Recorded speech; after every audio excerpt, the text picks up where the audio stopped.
Bismillahirrahmanirrahim. Assalamualaikum warahmatullahi wabarakatuh. Alhamdulillahi rabbil alamin. Nahmaduhu subhanahu wa nasta'inuhu wa nastaghfiruh. Wa na'udzu billahi min shururi anfusina wa sayyiati a'malina may yahdihillah fala mudilla lahu wa may yudlil fala hadiya lahu. وأشهد أن لا إله إلا الله وحده لا شريك له وأشهد أن محمدا عبد الله ورسوله اللهم صل وسلم وبارك على نبينا وحبيبنا محمد وعلى آله وصحبه ومن تبعهم بإحسان إلى يوم الدين وسلم تسليما كثيرا. قال الله تبارك وتعالى: يا أيها الذين آمنوا اتقوا الله حق تقاته ولا تموتن إلا وأنتم مسلمون. فإن أصدق الحديث كتاب الله وأحسن الهدي هدي محمد صلى الله عليه وسلم وشر الأمور محدثاتها فكل محدثة بدعة وكل بدعة ضلالة وكل ضلالة في النار والعياذ بالله. Para asatidzah, para ustadzat sekalian yang dirahmati oleh Allah Azza wa Jal, wa hafizakumullah wa barakallahu fikum. Awalan nasyukuru subhanahu wa ta'ala. Yang pertama, kita bersyukur kepada Allah atas segala karunia dan nikmat di mana Allah Azza wa Jalla sampai detik ini masih memberikan kepada kita kenikmatan, sehingga dengan kenikmatan tersebut Allah Azza wa Jalla mudahkan kita untuk bisa bersama-sama berkumpul untuk kembali melanjutkan apa yang sudah kita mulai dari pembahasan yang berkaitan dengan seorang pendidik, pengasuh, pengajar, atau orang yang berprofesi sebagai seorang guru, sebagai seorang ustaz, sebagai seorang ustadzah, muallim, muallimah, mudarris dan mudarrisah, yang tentunya ini adalah merupakan sebuah pekerjaan yang agung, pekerjaan yang mulia, pekerjaan yang besar, pekerjaan yang tidak akan didapatkan padanya keutamaan kecuali dengan cara yang benar, niat yang tulus dan ikhlas karena Allah, dan mengikuti tata cara yang diajarkan oleh Rasulullah Muhammad sallallahu alaihi wasallam.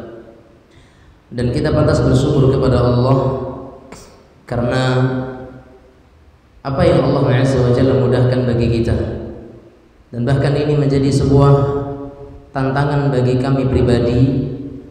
Dan apa yang kita pelajari di sini sifatnya bukan saya menggurui, anak bukan sebagai tutor atau sebagai pengajar bagi para asatidzah dan para ustadzat semuanya. Namun di sini kita sifatnya saya membaca, kemudian kita sama-sama pelajari. Ketika nantinya ada sebuah masalah, mari sama-sama kita diskusikan dan kita selesaikan masalahnya. Karena statusnya kita juga pendidik, para ustadz, para ustadzah semuanya juga pendidik. Kita punya kekurangan, dan mungkin kekurangan yang ana miliki lebih banyak daripada kekurangan yang para ustadzah dan para ustadzah sekalian miliki. Kekurangan yang ada pada diri ana mungkin lebih sedikit dibandingkan kekurangan yang ada pada diri antum dan antunna sekalian. Tentunya kita sama-sama memohon kepada Allah Azza wa Jalla aun dan pertolongan darinya. Semoga apa yang kita niatkan di sini semata-mata ikhlas karena Allah Tabaraka wa Ta'ala, dan kita berharap ada nilai pahala di sisinya, sebagaimana kita juga berharap kepada Allah Subhanahu wa Ta'ala. Semoga apa yang kita amalkan ini menjadi sebuah ilmu yang bermanfaat, yang bisa kita amalkan nantinya, dan kemudian bisa sama-sama kita jadikan sebagai sebuah bekal bagi kita bersama untuk mengarungi dunia pendidikan, yang dimana kita selalu bersama-sama dengan para peserta didik kita, para anak-anak kita, generasi yang mereka akan kita jadikan sebagai pemuda-pemudi yang mereka itu akan mengarungi dunia, di mana di dunia ini kalau tidak ada bekal yang baik, tentunya akan terombang-ambing mereka dalam kehidupan mereka. Kita bersalawat kepada Nabi yang kita cintai, Nabi kita yang mulia Muhammad sallallahu alaihi wasallam, dan kepada seluruh keluarganya, kepada seluruh sahabat-sahabiat beliau, dan juga kepada mereka yang senantiasa istiqamah di dalam tuntunan dan syariat beliau sallallahu alaihi wasallam hingga hari kiamat kelak. Kaum muslimin muslimat sekalian, para ustaz dan para ustazah, barakallahu fikum wa jazakumullahu khairan. Pada pertemuan sebelumnya kita telah menyebutkan beberapa poin penting yang harus diketahui oleh sebagai seorang pendidik dan seorang guru. Dan kemarin kita sebutkan diantaranya adalah tentang pentingnya niat yang benar bagi seorang pendidik dan seorang guru. Kemudian keteladanan dan uswah, qudwah, adanya contoh yang baik dari seorang guru sebelum mereka menularkan pendidikannya kepada anak-anak mereka. Karena ma'asyiral muslimin, para asatidzah sekalian yang dirahmati oleh Allah, tentunya sebagai seorang pendidik kita akan menularkan kepada anak-anak kita pendidikan agama. Dan Rasulullah SAW juga seorang pendidik. Rasulullah SAW juga seorang guru. Nabi Muhammad SAW beliau juga seorang pengajar. Yang dididik adalah para sahabat, yang diajar adalah para sahabat radhiyallahu alaihim. Dan tentunya kita perlu untuk menjadikan diri kita sebagai Rasul kita Muhammad sallallahu alaihi wa ala alihi wasallam. Dan kemarin kita sebutkan bekal yang pertama dari 6 bekal yang disebutkan oleh penulis di sini, Al-Ustaz atau Al-Muallim Ustaz Wahab Rajasam hafizahullah taala, bahwa beliau menyatakan bekal yang pertama adalah mindset dan conceptual skill. Artinya cara pandang, pola pikir dan konsep di dalam skill pendidik. Ini yang kemarin kita sebutkan di sini. Beliau katakan bahwa mindset itu mempengaruhi segala aktivitas dalam kehidupan seseorang, apapun profesinya. Yang sebagai seorang petani, kalau mindsetnya salah, mereka nggak akan tekuni pekerjaan sebagai seorang petani. Seorang tukang, ketika pola pikir dan cara pandang mereka memandang seorang tukang itu salah, maka mereka tidak akan mensyukuri nikmat pekerjaan sebagai seorang tukang yang Allah berikan kepadanya. Seorang tobakh, chef, koki, tukang masak, kalau cara pandang mereka dalam memahami atau mindset mereka dalam melihat pekerjaan yang Allah berikan kepadanya itu salah, maka dia tidak akan bisa menikmati pekerjaannya tersebut. Demikian pula seorang guru, ya, semuanya lah, pedagang, dokter, ya, polisi, hakim, sampai jabatan tertinggi seorang suatu negara, presiden misalkan. Kalau mindset yang dimiliki presiden itu salah di dalam memandang sebenarnya presiden itu apa, maka akan membuahkan hasil yang tidak baik. Sehingga kaum muslimin, para akhwat dan para ummahat atau para asatidzah sekalian, ya, maka semua itu akan sangat dipengaruhi oleh mindset di dalam memahami proses profesinya. Sehingga ya, orang itu bisa bertindak sebagai pegawai, sebagai pendidik, sebagai guru, sebagai dokter, sebagai polisi, sebagai hakim, sebagai pimpinan yang profesional, manakala mereka itu punya mindset yang benar, ya, pola pikir dan cara pandang yang betul di dalam mereka memahami atau di dalam mereka itu memaknai pekerjaan yang sedang mereka dapatkan. Demikian juga tentang masalah konsep. Konsep perlu dipikirkan. Seorang tukang masak, koki, tidak membuat konsep cara masak yang benar, kacau. Tukang yang bekerja dalam sebuah pembentukan bangunan, ketika mereka tidak jadikan konsep skill pada diri mereka, artinya mereka sebagai seorang tukang apa adanya saja, tidak mengembangkan bakatnya, tidak menaikkan kadar pengetahuannya, dan tidak merubah mindset pola pikir tentang tukang itu apa, maka mereka tidak akan menjadi seorang tukang yang bagus, seorang dokter, seorang bidan. ketika mereka salah dalam meletakkan konsep pelayanan mereka kepada pasien, maka itu juga akan berbuah kepada pelayanan yang salah. Pendidik apalagi, karena Rasulullah SAW seorang pendidik dan beliau punya konsep skill yang luar biasa. Bagaimana Nabi kita Muhammad SAW, di antara konsep beliau adalah qudwah, uswah, dan beliau SAW tidak banyak berbicara, vokal beliau sedikit, tapi perilaku dan amaliyah beliau SAW itu yang banyak. Dan para sahabat sebagai murid-murid Nabi Muhammad SAW, mereka melihat pada diri Rasulullah SAW ada sebuah skill pendidik yang luar biasa, dan itu mereka temukan pada diri Nabi kita Muhammad SAW, ya kan? Sehingga para sahabat sebelum mereka mengambil ilmunya, para sahabat mereka sebagai murid sudah mendapatkan pengetahuan yang luar biasa tentang diri Rasulullah SAW. Karena ternyata begini Rasulullah, ternyata begitu Rasulullah. Misalkan ketika Nabi Muhammad SAW menyatakan apa? Innallaha rafiqun yuhibbur rifqa fil amri kulli. Allah maha lembah lembut dan Allah mencintai kelembutan dalam segala hal. Sahabat sebelum mendengarkan hadis ini, para sahabat mereka telah mengetahui bagaimana kelembutan Rasulullah SAW. Jadi ketika Nabi Muhammad SAW menyampaikan hadis tersebut, sahabat mereka langsung sami'na wa ata'na, karena pribadi Rasulullah orang yang lembut. Coba seorang pendidik, misalkan ustadz ya, seorang pendidik atau seorang guru, seorang ustadz menyatakan anak-anak kalau ngomong sama temannya baik-baik, yang lembut-lembut, nggak boleh kasar-kasar, misal.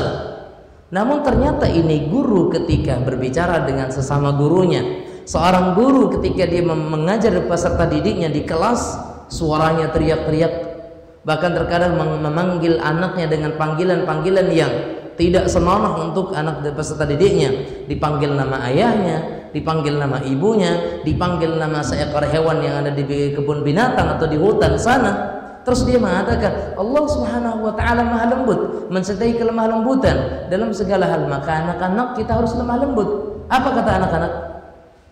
Apa yang dilihat oleh anak-anak? Nah, itu tidak didapatkan oleh para sahabat dari diri Rasulullah. Yang mereka dapatkan pada diri Nabi Muhammad SAW adalah sebelum ucapan terucap dari lisan Rasul Sallallahu Alaihi Wasallam, pelajaran itu sudah mereka dapatkan pada diri Nabi Muhammad Sallallahu Alaihi Wasallam. Nah, kita sebagai seorang guru, kita lihat sebenarnya yang dituntut dalam pelajaran sekolah kita itu apa? Bab fikih misalkan tentang salat, ada namanya salat 5 waktu. Ya, salat 5 waktu. Dalam pelajaran fikih misalkan di kelas 2 ada pelajaran adalah waktu-waktu salat. Dijelaskan di situ bahwa Nabi Shallallahu Alaihi Wasallam bersabda, "Ayyul a'mali afdal?" Amalan apa yang paling afdal? Nabi katakan as-salatu li waqtiha atau as-salatu ala waqtiha, salat tepat pada waktunya. Seorang pendidik yang punya konsep skill yang bagus, dia akan menjadi qudwah dalam perkara ini. Dalam buku pelajarannya ada pendidikan yang menanamkan tentang salat tepat pada waktunya. Maka seorang pendidik, dia harus menanamkan perkara ini terlebih dahulu pada dirinya sebelum dia tularkan kepada peserta didiknya. Sehingga ketika nanti seorang ustaz, seorang ustadzah menyampaikan kepada peserta didiknya, anak-anak, di antara hak salat adalah kita kerjakan tepat pada waktunya. Sementara seorang santri belum mendapatkan praktikal dari seorang guru dalam perkara tersebut. Ustadznya sering terlambat, ustadznya sering telat ketika salat jamaah, terus yang diajarkan salat tepat pada waktunya. Konsep skillnya di mana? Tidak ada. Oleh karenanya seorang pendidik dan pengasuh harus memiliki manhaj yang lurus. Skill kita adalah penguasaan, ya, konsep skill kita penguasaan materi, pemahaman agama yang baik. Makanya dahulu di pertemuan pertama kita sudah sebutkan, kita jangan sampai materi yang akan kita sampaikan baru kita tahu babnya setelah masuk kelas. Ini musibah besar. Sebagai seorang pendidik musibah besar. Sama saya misalkan saya sekarang kan ditugasi, diamanahi untuk berbicara di hadapan para asatidzah, para ustadz misalkan. terus saya nggak buka buku sebelumnya, sama sekali tidak buka, saya baru cari di sini halaman berapa ya, misalkan, ini musibah. Kenapa musibah? Amanah ilmiahnya nggak ada, Ustaz. Dan kita akan dimintai pertanggungjawaban di hadapan Allah Subhanahu wa ta'ala. Maka seorang pendidik ketika dia tahu jam dia masuk nanti pasca istirahat jam 9.45, misal pelajaran dia adalah di kelas 4 untuk bab materi akidah, pemahamannya tentang pembagian tauhid contohnya, maka kita sebagai seorang pendidik sebelum masuk kelas kita harus tahu di luar kepala kita pembagian tauhid dan penjelasan definisi di setiap bagian-bagian, dan mungkin akan kita datangkan dalam benak kita kira-kira pertanyaan apa yang akan muncul, ya, pertanyaan apa yang akan muncul dari anak-anak. Oh, mungkin siapa yang bagi tauhid menjadi 3, Ustaz? Kenapa dibagi-bagi tauhid itu menjadi 3 dan sebagainya? Bedanya tauhid yang ke-1, ke-2, ke-3 apa? Dan seterusnya. Misal, kita harus tahu dulu, dan ini yang dinamakan dengan konsep skill atau konseptual skill.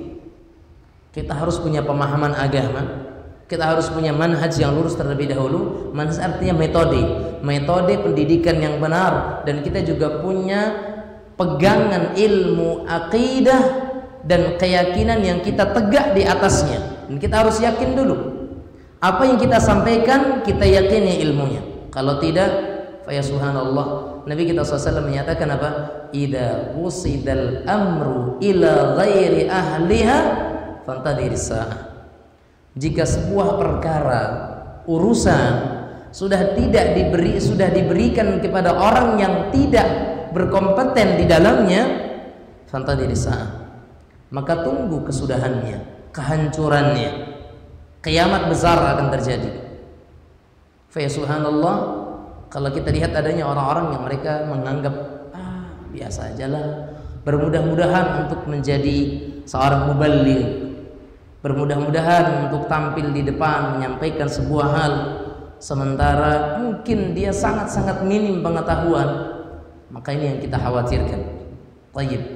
Oleh karenanya para ustadzah, para asatidzah sekalian yang dirahmati oleh Allah, barakallahu fikum, kita harus betul-betul memiliki pemahaman agama yang baik, manhaj yang lurus. Ini kita boleh tulis ya. Seorang pendidik dia harus punya apa? Manhaj yang lurus, itu pas 1. Karena ini pertanggungjawabannya akhirat. Pendidikan anak-anak agama atau pendidikan agama untuk anak-anak ini pertanggungjawabannya akhirat, bukan dunia. Tayyib. Terutama yang kita ajarkan adalah materi-materi agama.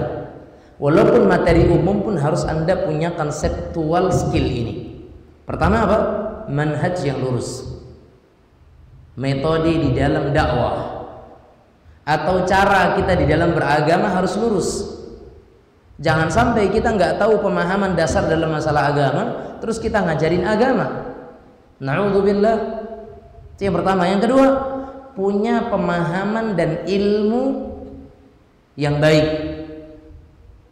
Punya pemahaman ya, ilmu agama yang baik. Di samping kita punya manhaj yang lurus, kita juga harus punya ilmu yang kokoh dulu dalam perkara yang akan kita ajarkan. Ya. Kemudian yang berikutnya, komitmen yang kuat. Keinginan, himmah qawiyah, iradah aliyah. Komitmen yang kuat. Karena sebagai seorang pendidik, kita akan dihadapkan dengan berbagai rintangan-rintangan. Wali santri yang banyak ngomel lah, kemudian anak-anaknya yang nggak bisa diatur lah, rekan sesama pendidik yang terkadang mereka itu sewot, tidak baik, atau cara pandangnya nggak benar, ya toh? Atau terkadang dari kepala pimpinannya juga yang terkadang kepada ustadz ini tegas, kepada yang lain tak tegas, atau dari yayasannya, gitu? Atau mungkin dari programnya, dari kurikulumnya, semuanya kita akan diuji di situ. Ya, Makanya kita harus punya komitmen yang kuat. Artinya kalau kita sudah siap untuk masuk melangkah, ini pendidikan nih, kita melangkah masuk ke dalam, Anda harus siap bertemu dengan watak yayasan, watak kepala sekolah, watak sesama rekan kerja, watak pegawai, sampai satpamnya, sampai tukang bersih-bersihnya. Mereka semuanya kan keluarga besar kita dalam sebuah lingkup instansi pendidikan, sekolah. Misalkan SD Tafid Ibnu Utsman bin Affan, ya mereka semuanya keluarga kita. Kita harus punya apa? Komitmen yang kuat, dan ini konseptual skill. Komitmen yang kuat, artinya ya udah, saya di sini sebagai seorang pendidik yang saya tantang generasi, yang dari mereka kita akan dapat cucuran pahala yang akan terus mengalir. Sahih? Cucuran pahala yang mengalir. Bayangkan kita misalkan dalam satu hari ngajar 20 orang dalam satu kelas, dan mudah-mudahan dalam 20 orang tadi nggak semuanya nggak jadi, artinya mudah-mudahan banyak yang jadi daripada yang gagal. Setidaknya modal utama Al-Fatihah yang kita ajarkan, salat yang kita sampaikan, pelajaran wudu yang kemudian kita tularkan, mereka amalkan dan mereka laksanakan sampai mereka wafat nantinya, kita akan dapat cucuran pahala dari mereka. Dan ini yang dinamakan dengan multi level marketing yang syar'i. Penyampaian modal kepada nasabah, dan nasabahnya muter terus modal yang sudah kita berikan, dan kita terus dapat keuntungan multi level. Dan mereka lah anak-anak kita, aset kita, ya. Peserta didik itu aset kita yang besar, ya, modal besar mereka, dan kita berikan kepada mereka modal, sehingga dengan itu mereka memberikan keuntungan kepada kita yang besar. Tapi kita harus punya komitmen yang kuat. Kemudian yang keempat, konsistensi dalam menjalankan fungsi masing-masing, ya, konsisten di dalam melakukan dan menjalankan fungsi masing-masing. Tayyib.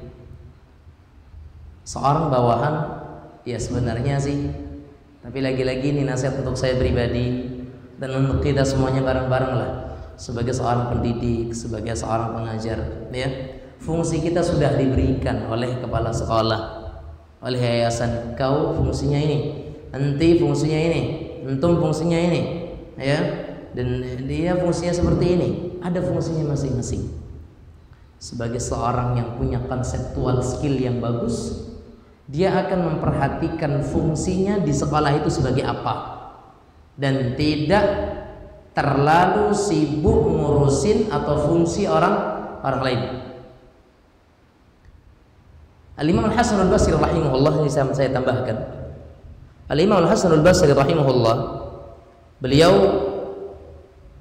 pernah menyatakan, siapa yang sibuk ngurusin perkara orang lain, maka mereka adalah orang-orang yang akan dijauhkan dari taufik Allah tabaraka wa ta'ala. Orang yang terlalu sibuk ngurusin urusan orang lain, maka dia akan dijauhkan dari taufik Allah azza wa jalla. Kecuali pimpinan, mudir. Kalau mudir nggak ngurusin orang lain, siapa yang mau diurus? Karena pimpinan yang diurusin memang bawahannya, ngurusin waka ini, ngurusin pak guru ini, ngurusin pendidik ini, ngurusin pengajar ini, ngurusin pegawai ini. Ini wewenang mudir. Tapi kita sebagai orang yang di bawah mudir, ya toh, kalaupun ada hal yang ingin kita usulkan kepada mudir, datangi. Saya punya gagasan begini Pak Mudir, bagaimana? Sesuai atau tidak? Jangan kita bahas di bawah. Kita nilai mudir, nilai mudir ini nilainya 1, nilainya 2 dibandingkan yang sebelumnya, dan seterusnya. Ya subhanallah, ini nasihat bagi kita bersama sebagai orang yang mungkin kita dibawahi oleh seorang pimpinan yang berada di atas kita. Ala kulli hal, para ustaz dan para asatidzah sekalian, barakallahu fikum, kita harus konsisten untuk menjalankan fungsi kita masing-masing. Nah, kemudian yang terakhir, ya, benar di dalam berorientasi. Benar di dalam berorientasi. Orientasi kita harus benar. Dalam pendidikan ini apa? Kalau orientasinya adalah sekedar dunia, nggak tahan lama. Tapi kalau orientasinya itu adalah agama dan akhirat, fa biidznillah kita akan menjadi orang yang betah dalam dunia pendidikan. Walaupun antara suka dan duka di dunia pendidikan mungkin lebih sering sukanya dukanya, Ustaz. Dukanya kan sama sebenarnya. Di semua instansi pendidikan mungkin ya lebih banyak dukanya dibandingkan sukanya. Ya. Pahit manisnya lebih banyak pahitnya. Manisnya cuma di kantor ketika kita ngopi pakai gula. Nah, itu aja. Lepas dari itu ketemu pahit lagi. Anak-anak beginilah, wali santrinya belum lagi lah dan sebagainya. Kita pendidik harus siap dengan itu semua. Orientasinya harus benar juga, ya. Ketika ini semuanya sudah ada, mulai dari tadi apa? Manhaj yang lurus, pemahaman ilmu agama yang baik, komitmen yang kuat, konsistensi untuk menjalankan fungsi masing-masing, kemudian kita benar dalam berorientasi, ya. Maka jika ini sudah terpenuhi fa biidznillah, maka ada kemungkinan besar seseorang pendidik berhasil di dalam mendidik. Maka ini kita masih dalam pembukaan dia, muqaddimah dari apa yang disebutkan oleh beliau hafizahullahu taala di dalam masalah ini. Baik. Kemudian beliau sang penulis di sini hafizahullah, beliau memberikan beberapa catatan-catatan dalam bab pertama ini. Bab apa tadi? Mindset dan conceptual skill. Cara pandang kita dalam memandang sebuah pendidik. Kata pendidik atau guru atau seorang mudarris dan muallim, ya, apa yang harus diketahui di sini, ya. Kalau tadi kan bekal awal, ya, modal dasar seseorang di dalam menjadi seorang pendidik, ya, modal dasarnya tadi harus ada apa? Harus ada manhaj yang lurus, ya. Kemudian ada kematangan ilmu, amanah ilmiah yang harus dijaga. Ini modal dasar, ya. Nah, sekarang apa yang harus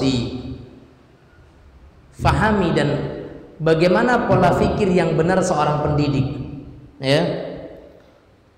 Pola fikir yang benar dari seorang pendidik tentang dunia pendidikan ini.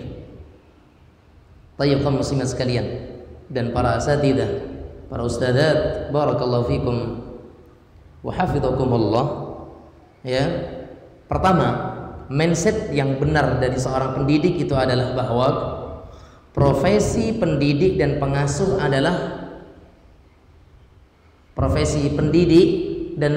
adalah penerus para nabi dan rasul. Baik. Ini yang pertama yang harus Anda rubah nih. Di sini pembicaraan kita sudah masuk kepada pembahasan bab pertama. Ya. Tadi saya katakan kita ulang lagi dari awal supaya Anda paham. Pembahasan kita tentang apa Bapak Ibu sekalian? 6 bekal menjadi pendidik dan pengasuh. Ini judul besarnya.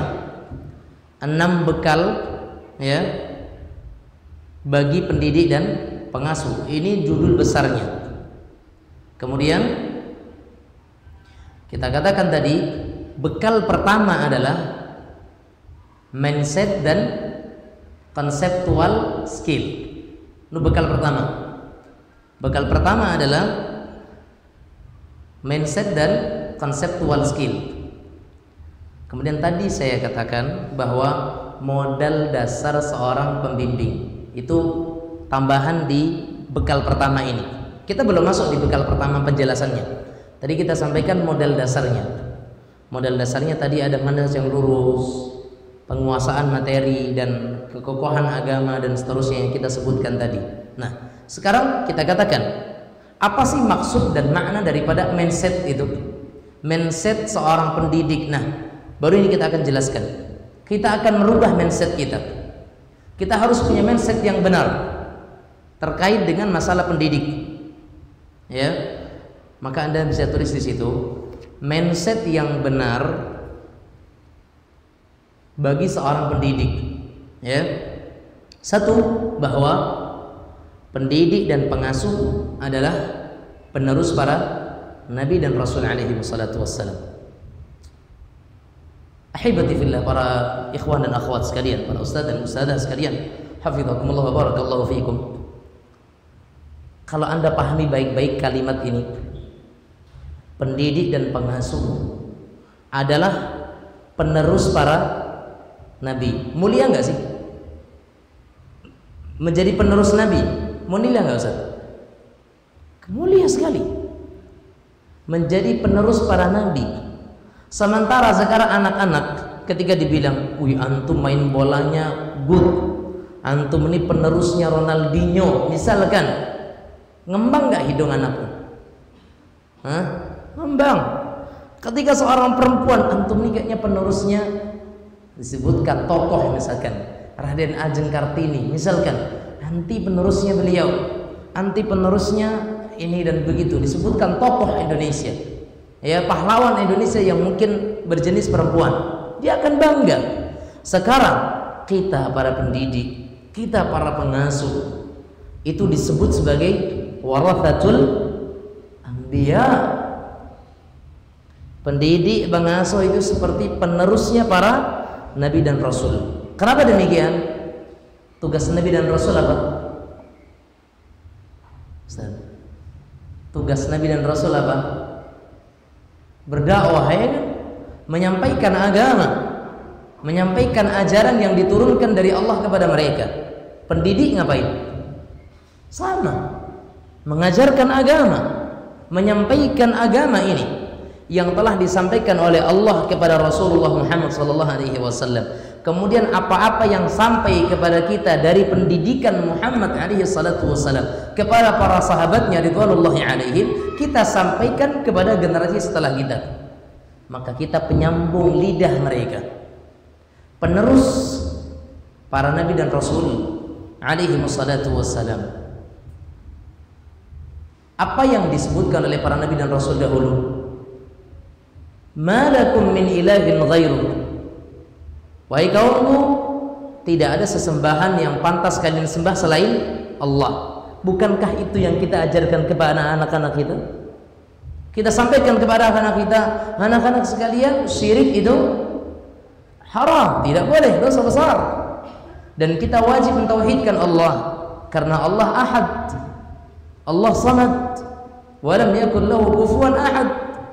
Maka kita harus beribadah kepadanya semata, dan itu makna la ilaha illallah. Kita sampaikan kepada anak, dan itulah yang diajarkan oleh para nabi dan rasul alaihi wassalatu wassalam. Karena kata Allah azza wa jalla, ya, walaqad ba'athna fi kulli ummatin rasulan an i'budullah wajtanibut taghut. Dan sungguh telah kami wasiatkan, kami wahyukan, dan kami utus kepada masing-masing umat itu seorang rasul yang mengajak kepada mereka apa? U'budullah, sembahlah Allah, wajtanibut taghut, dan tinggalkan segala sesembahan selain Allah subhanahu wa ta'ala. Nah, pendidik dan pengasuh itu memiliki tugas dan peranan yang sama. Mau pendidik mau pengasuh itu sama-sama punya peran yang sama, ya, yaitu apa? Mendidik, mengajar, membimbing, melatih, mengarahkan, membina kepada apa? Kepada jalan yang di jalan itu ada ridha Allah azza wa jalla. Itu kita. Makanya kalau ada pendidik tapi yang diajarkan kepada anak-anaknya sesuatu yang menjauhkan mereka dari syariat Allah, pendidik atau bukan? Bukan pendidik.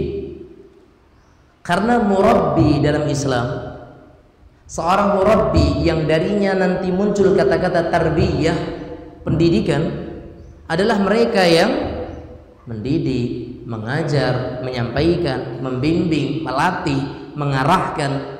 Itu pendidik. Jadi ingat ya Bapak Ibu sekalian, para ustadz dan ustadzah, barakallahu fikum wa hafizakumullah, yang dinamakan dengan pendidik itu bukan hanya pengajar. Pendidik bukan pengajar. Seorang murabbi itu bukan muballigh.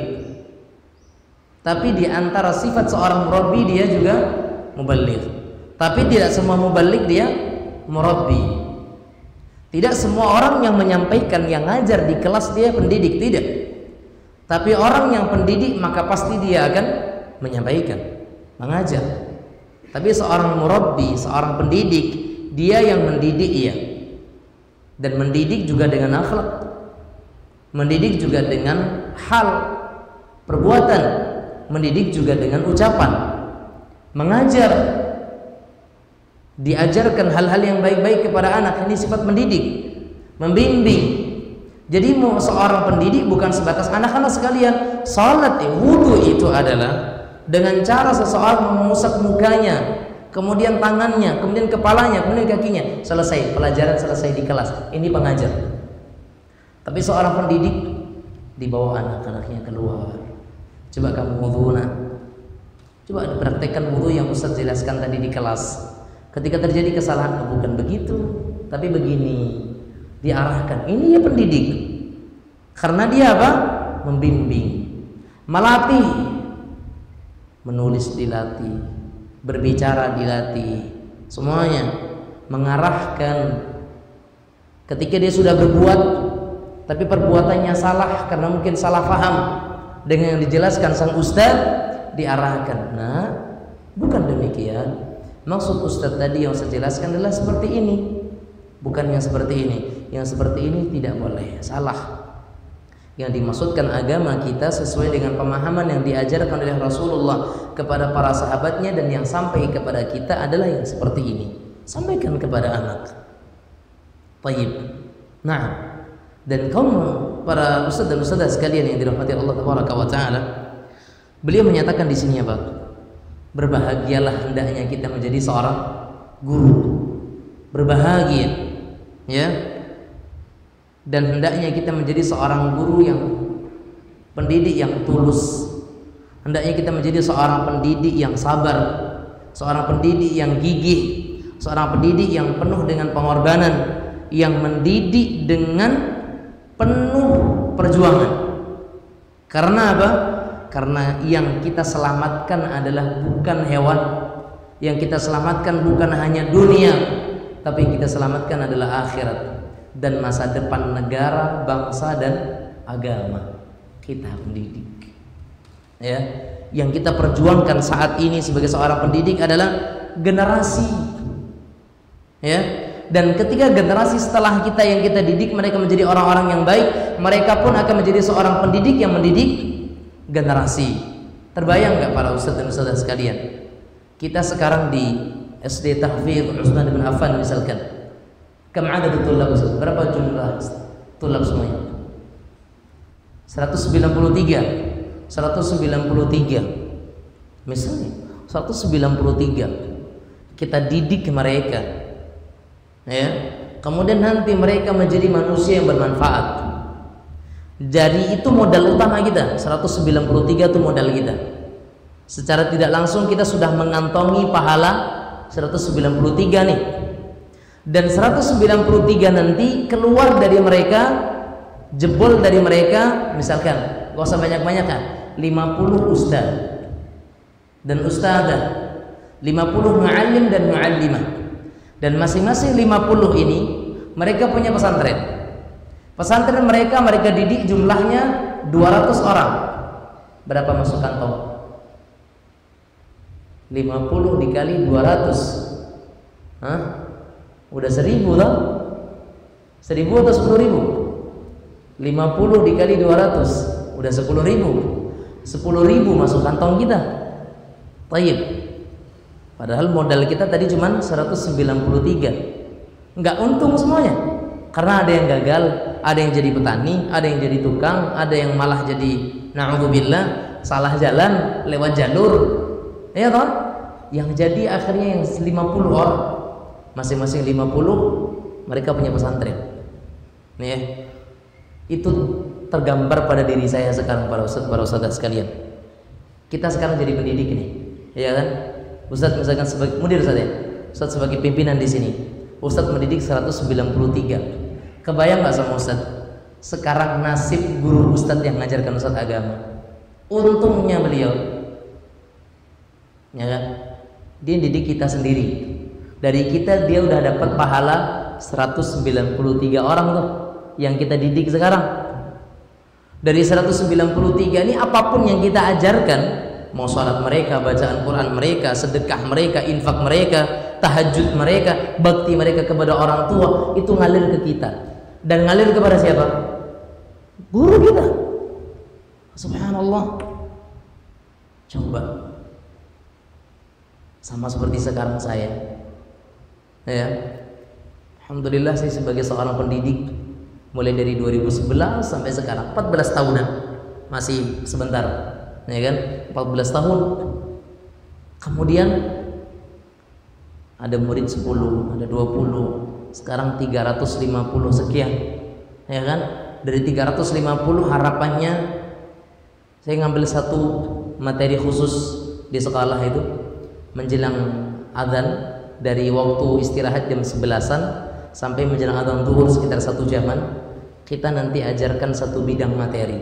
Semua santri dikumpulkan itu, ya, dengan harapan yang sekian ratus tadi bisa ngambil ilmu dari kita. Yang ilmu dari kita saya sampaikan itu mereka laksanakan. Coba bayangkan, hari ini saya ngasih pahala kepada guru saya 350 orang, ya kan, 350 orang. Guru saya mungkin kalau dihitung dari saya cuma saya doang, modal satu misalkan muncul 353. Dari 353 besok muncul berapa? Subhanallah, Allahu Akbar, azim, besar. Dan inilah yang didapatkan oleh sebagai seorang pembimbing. Makanya wajar, busra lakumul yaum, ya, kabar gembira bagi kita hari ini semuanya. Busra lana, ini kabar gembira bagi kita.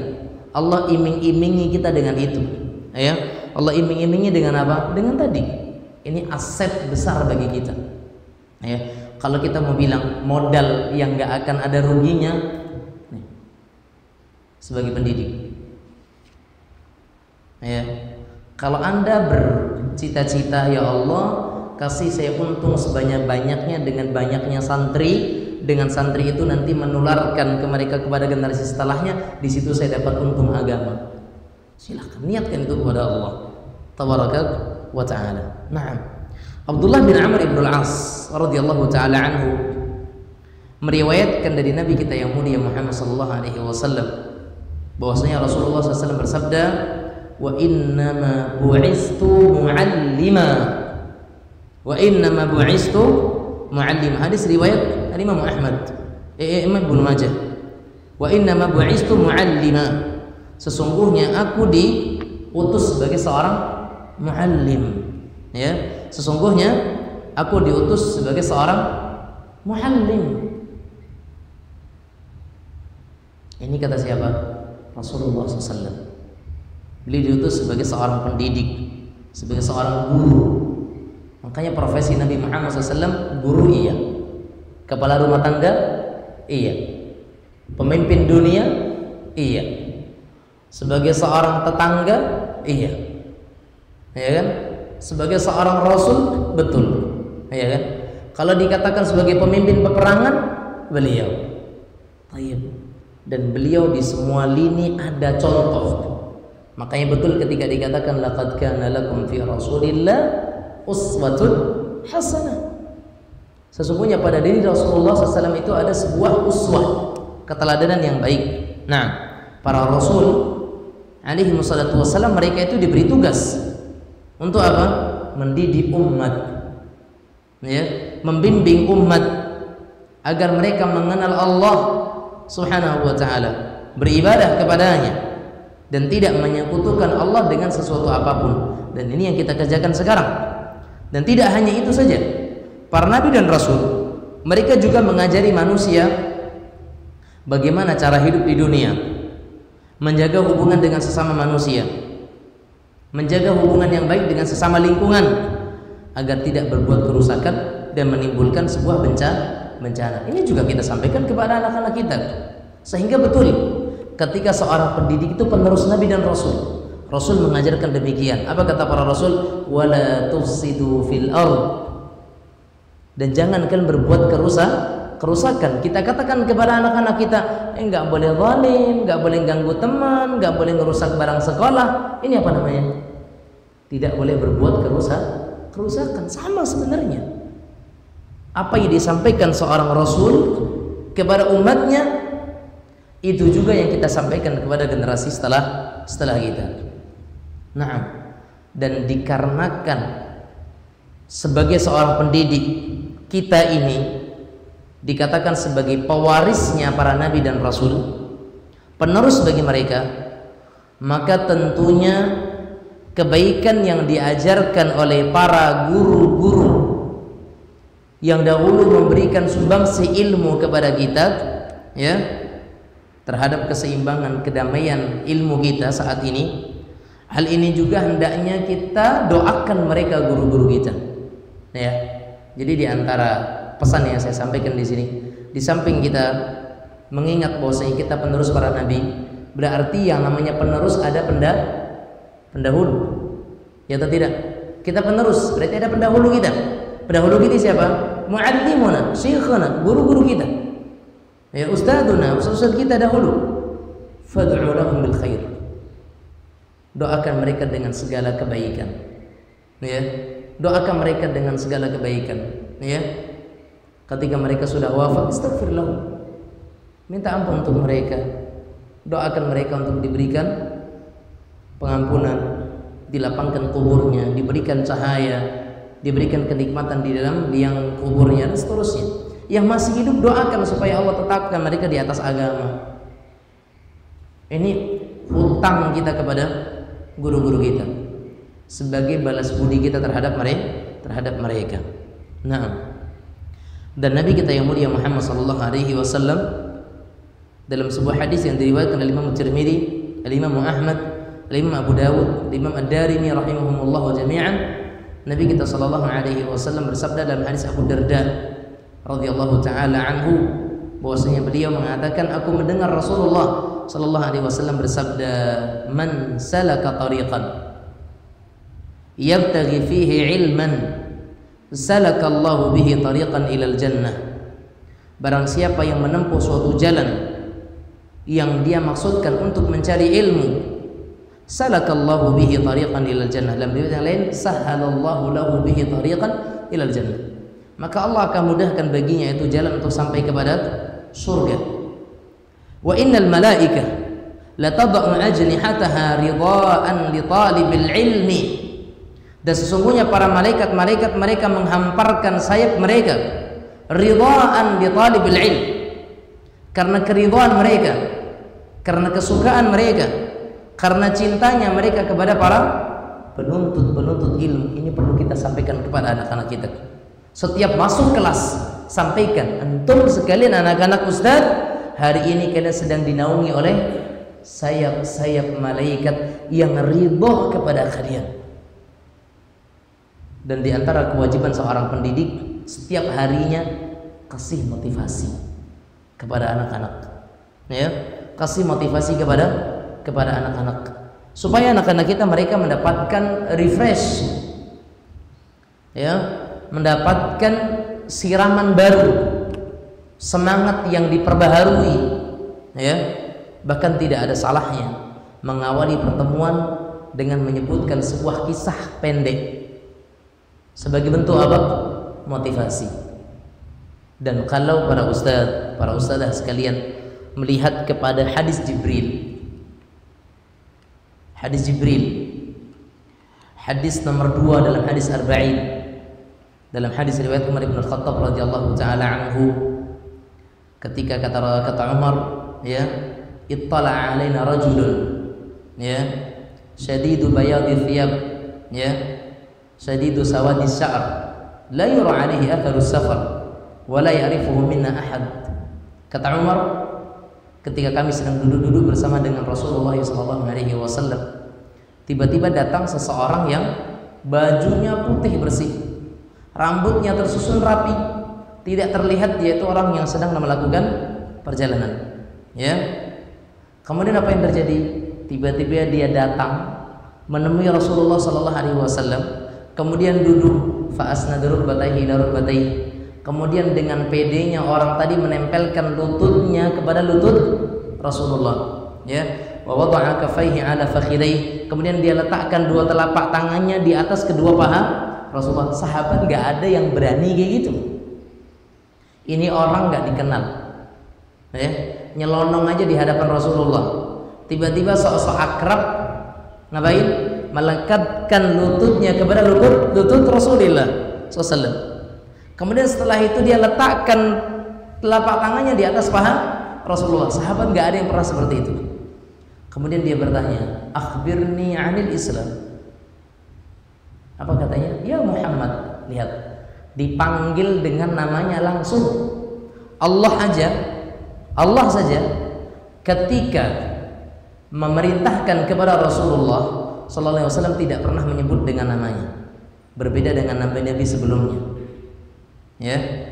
Kalau Musa jelas. Ya Musa, ya, idhab wa la takhaf.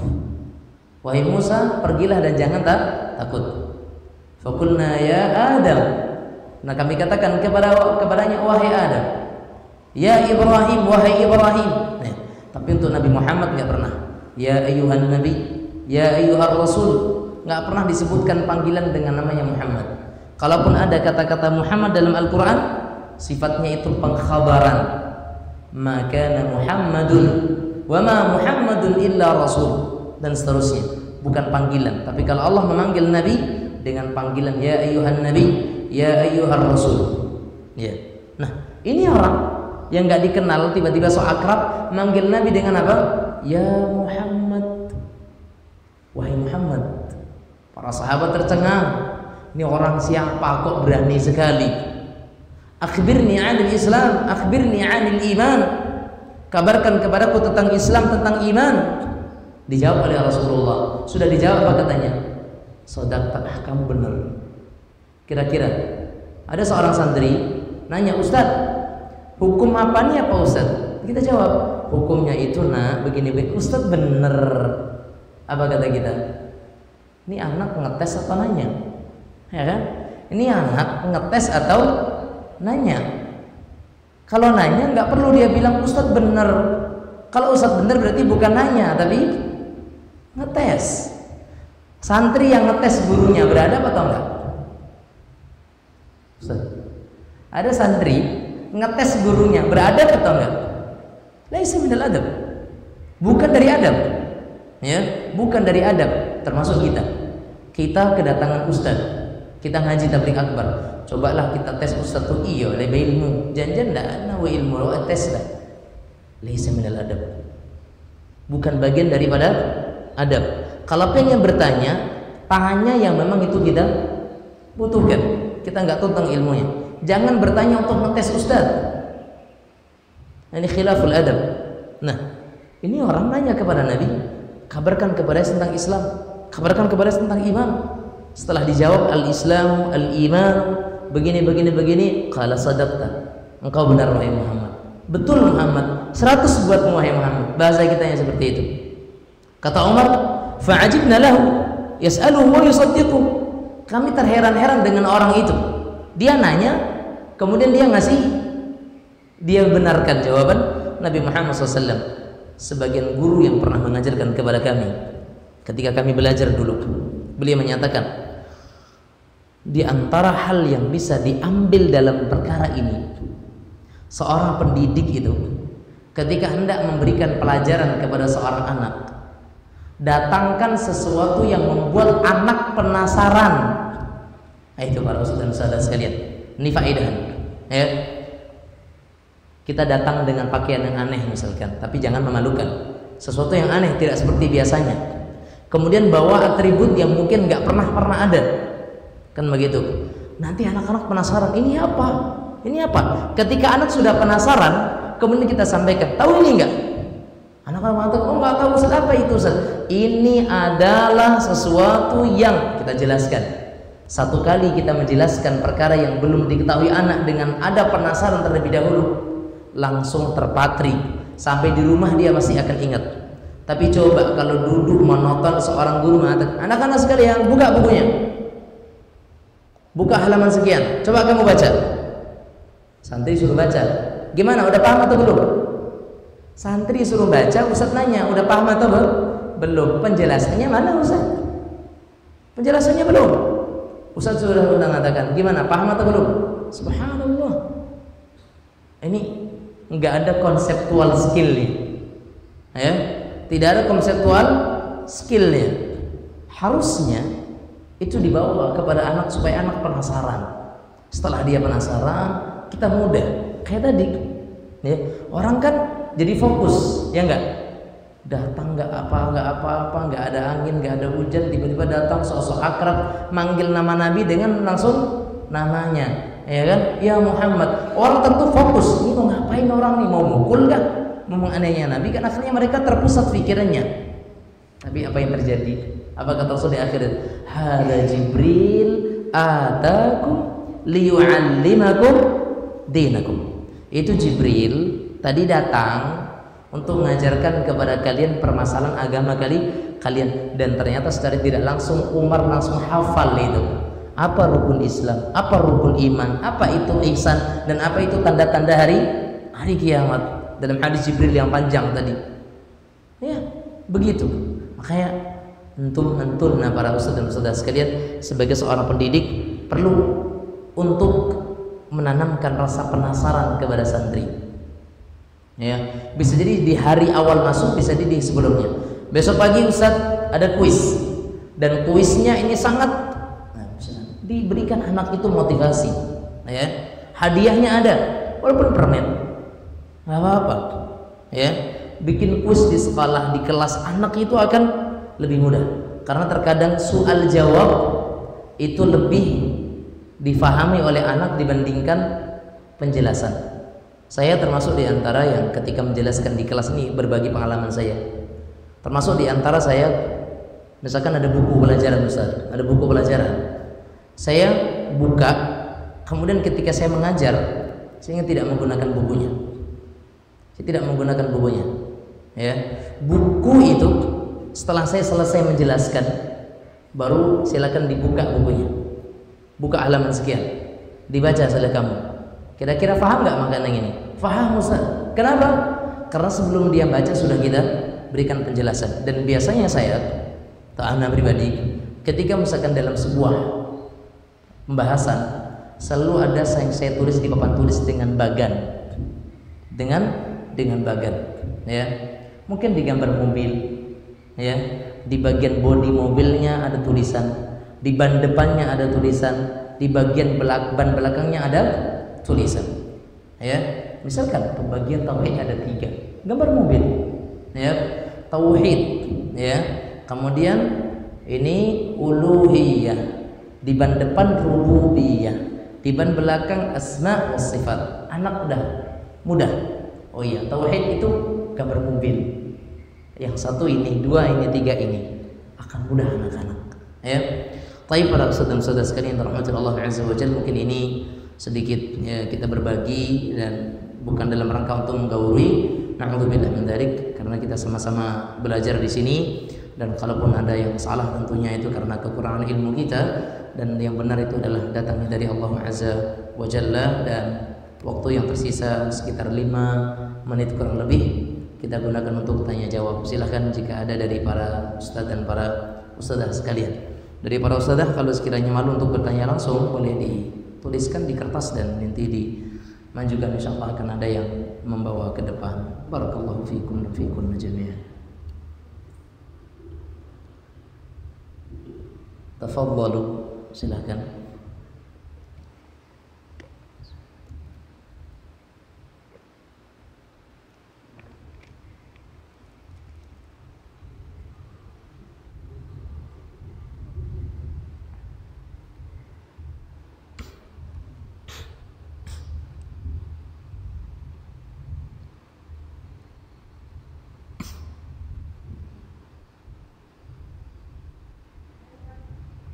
Silakan dikeraskan suaranya.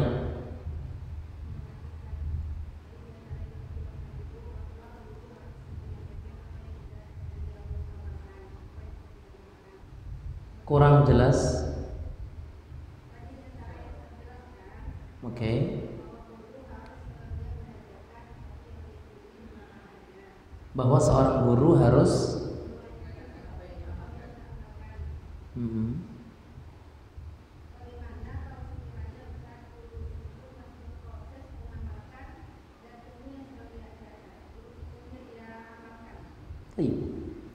kaum muslimin sekalian rahmati Allah azza wa jalla, sebagai seorang pendidik, Karena yang akan dia didik adalah anak-anak didiknya. Sekalipun apa yang dia ajarkan itu masih dalam proses pengamalan, betul. Nah, karena kita semua berproses dan tidak semua apa yang kita ajarkan sudah kita laksanakan. Itu nyaris tidak ada guru yang seperti itu di zaman kita. Adapun di zaman para sahabat, mereka sudah praktek dulu sebelum mengajarkan. Di zaman kita mengajarkan dulu baru praktek.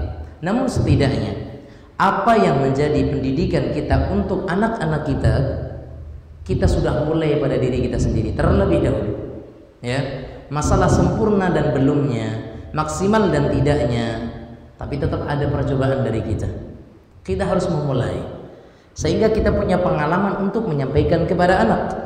Kalau tidak, anak mau nyoba, kita belum pernah nyoba. Gimana Ustaz, susah atau mudah? Ya Ustaz nggak tahu, Ustaz nggak pernah. Mungkin kita jawab seperti itu. Gimana Ustaz, mudah atau susah? Sebatas yang Ustaz rasakan, memang yang namanya perjuangan akan selalu susah. Tapi disitulah letak nikmat dan sebagainya. Dan kita tidak boleh omong kosong, ya kan? Kita nggak boleh mengatakan iya tapi tidak. Kita tidak boleh mengatakan sudah tapi belum, ya. Tapi setidaknya ada proses di sana, ya. Ada proses di sana. Makanya saya sampaikan tadi, apa yang menjadi pelajaran yang akan kita ajarkan, di situ kita berusaha untuk memulainya. Dan dengan proses tersebutlah mudah-mudahan Allah Subhanahu wa taala memudahkan kita untuk menjadi orang yang bisa menjadi pendidik yang sebenarnya. Dan tidak berdosa bagi seseorang ketika sudah ada usaha dalam berproses tapi belum maksimal. Karena yang Allah lihat adalah bagaimana usaha kita, dan semoga dengan usaha tersebut Allah mudahkan kita untuk sampai kepada tujuan yang kita harapkan. Wallahu a'lam bishawab. Nah,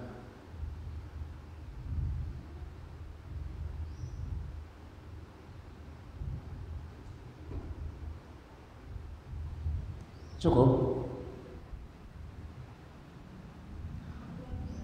Silakan.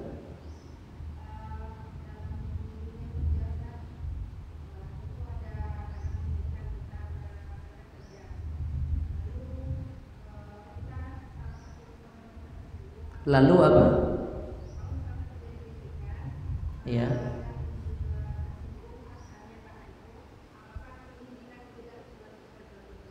Apakah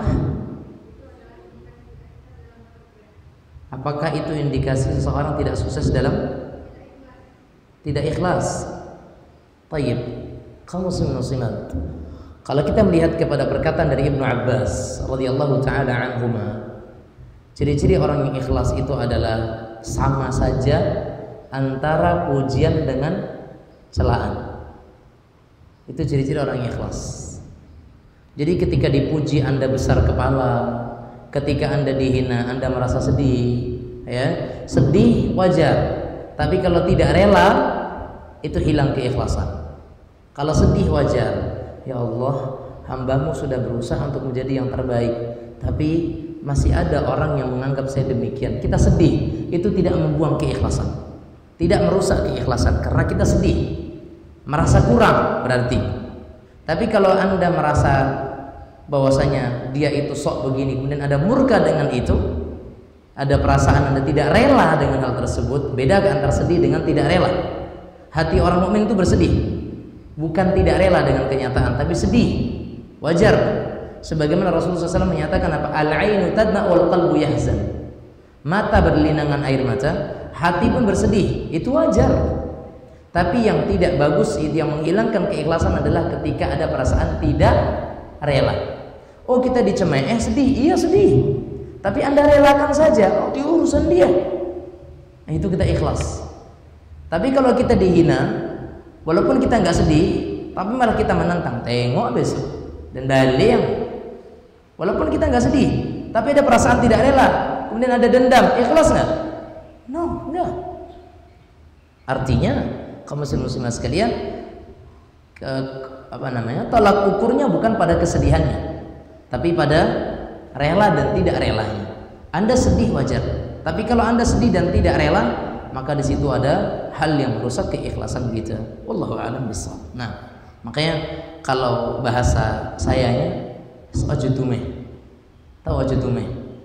Ajutumeh itu bahasa kita adalah jangan dipikir. Jangan dipikir. dinyoela. Dinyoela. Kan seperti itu. Artinya mau dia nilai kita pun kita direndahkan gak nambah kita rendah, kita dipuji gak nambah kita tinggi juga, ya kan? Karena yang membuat kita rendah ketika kita bermaksiat kepada Allah, yang membuat kita itu tinggi dengan ketaatan kita kepada Allah. Lejitkan ketaatan, tingkatkan skill kita dalam mendidik, orang lain nanti akan terbungkam dengan sendirinya. Wallahu a'lam bishawab. Nah, tayyib, kaum muslimin muslimat sekalian yang dirahmati oleh Allah tabaraka wa taala, mudah-mudahan Allah Subhanahu wa taala memberkahi apa yang kita laksanakan di hari ini, dan semoga pertemuan kita ini menjadi pertemuan yang Allah Subhanahu wa taala berkahi, dan Allah Subhanahu wa taala limpahkan kepada kita rahmat dan kasih sayangnya, dan semoga Allah Subhanahu wa taala jadikan apa yang kita dapatkan di sore ini menjadi ilmu yang bermanfaat, bisa kita amalkan. Hadza wa sallallahu wasallam ala nabiyyina Muhammad wa ala alihi wa sahbihi wasallam, walhamdulillahi rabbil alamin, wabillahi taufiq, wassalamu alaikum warahmatullahi wabarakatuh.